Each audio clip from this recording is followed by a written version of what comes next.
आज मैं आप लोग के साथ रमज़ान के लिए एक बेहद ज़बरदस्त रेसिपी लेकर आई हूँ, जिसमें हम आज स्प्रिंग रोल शीट्स बनाकर तैयार करेंगे। बिल्कुल कागज़ से भी पतली, एकदम सॉफ्ट, और आप इसे स्टोर करेंगे तो बिल्कुल ड्राई नहीं रहेगी। जब भी आप इसे बनाएंगे एकदम सॉफ्ट ही निकलेंगी।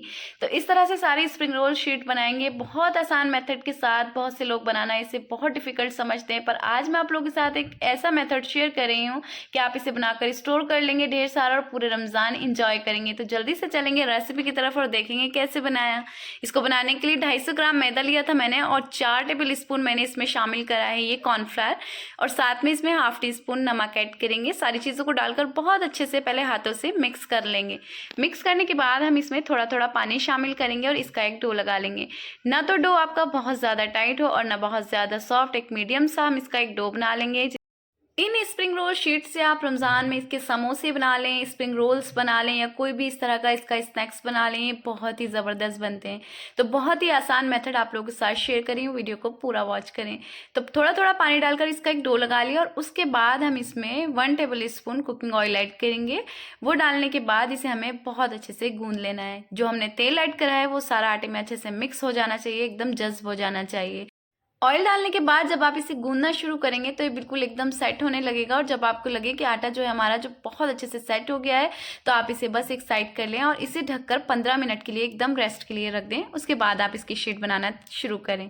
तो यहाँ पर देखिए डो हमारा बहुत ही परफेक्टली ये गूंद गया था। अब इसे इस तरह से एक दो बार और मुक्की लगा लेंगे, और बस इसे 2 पार्ट में इस तरह से डिवाइड कर लेंगे, जिस तरह से मैं कर रही हूँ। तो बहुत सारे टिप्स एंड ट्रिक्स इस वीडियो में मैंने आपको दिए हैं, तो प्लीज़ वीडियो अच्छी लगे तो ज़रूर लाइक कर दें।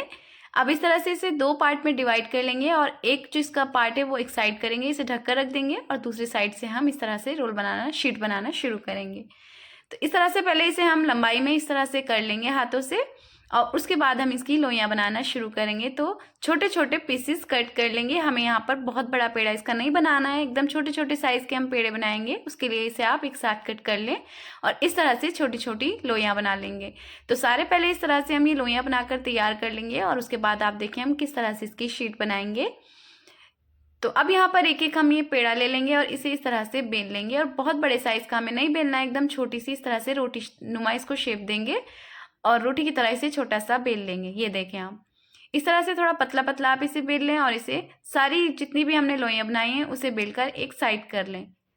तो ये शीट बनाने के बहुत सारे मेथड हैं, और बहुत इजी मेथड और मेरे पास हैं। इसके अलावा भी मैं आप लोगों के साथ शेयर करती रहूँगी। अब रमज़ान के लिए बहुत अच्छी अच्छी रेसिपीज़ आप लोगों के लिए आने वाली हैं, तो प्लीज़ चैनल को ज़रूर सब्सक्राइब कर लें।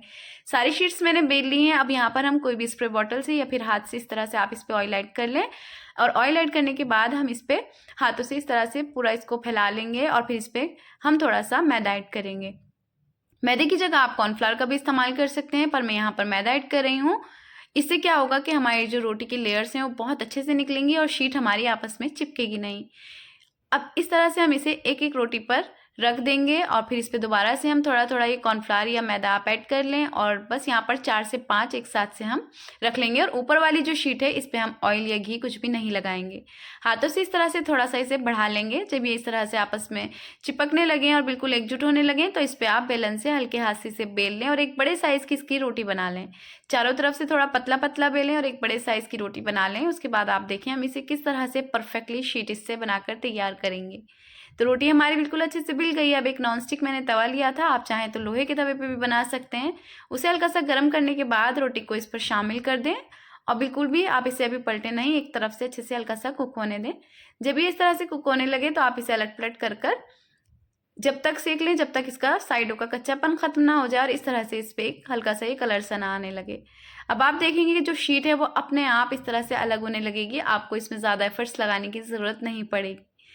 अब ये जब हल्का हल्का पकने लगेगा तो सारी शीट्स इस तरह से अलग होने लगेंगी। ये देखें आप, इतनी मज़ेदार एकदम क्रिस्पी के स्प्रिंग रोल बनेंगे। जब आप एक बार इस तरीके से शीट्स बनाएंगे तो इंशाल्लाह आप इस वीडियो को ज़रूर लाइक करेंगे, और कमेंट सेशन में भी ज़रूर बताएंगे कि आपकी शीट्स भी बहुत परफेक्टली बनकर तैयार हुई हैं।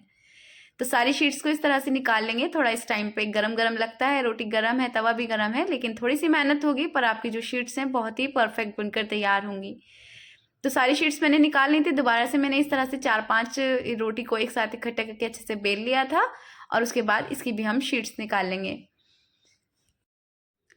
इन शीट्स के साथ आपको जैसे मैंने बताया आप किसी भी तरह के स्नैक्स बना सकते हैं। आप इससे समोसे बना लें, स्प्रिंग रोल्स बना लें, इससे पॉकेट्स बना लें, बहुत मज़े की बनेंगी। देखें सारी शीट्स कितनी आसानी से निकल रही हैं, एक भी शीट आपकी ना तो टूटी है ना आपस में चिपकी है, बिल्कुल परफेक्ट बनकर तैयार हुई हैं। ये देखिए आप, तो यहाँ पर शीट्स हमारी सारी रेडी हो गई हैं। अब हम इसे एक साइड करेंगे और इसकी हम स्प्रिंग रोल वाली कटिंग कर लेंगे, क्योंकि स्प्रिंग रोल के लिए हमें थोड़ी स्क्वायर में चाहिए होती हैं, तो हम इसे स्क्वायर में कट कर लेंगे इस तरह से। और ये देखें आप कितनी सॉफ्ट बनी है।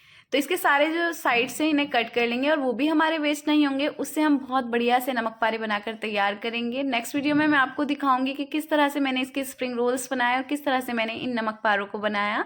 तो प्लीज़ चैनल को ज़रूर सब्सक्राइब कर लें और बस इस तरह से इन्हें स्क्वायर कट कर लेंगे। फिर स्क्वायर के बाद आप इसे समोसे के लिए भी कट कर सकते हैं और कट करके आप इसे फ्रीज कर लें। पूरे रमज़ान आप इसे इंजॉय कर सकते हैं। तो रेसिपी मैंने आप लोगों के साथ शेयर करी, अब आपका नंबर है, आप इसे बनाकर ज़रूर ट्राई करें। इंशाल्लाह नेक्स्ट वीडियो में आपसे फिर से मुलाकात करूंगी एक मज़ेदार सी रेसिपी के साथ। तब तक के लिए अल्लाह हाफिज़, अपना ख्याल रखिएगा, दुआओं में याद रखिएगा। Bye, take care.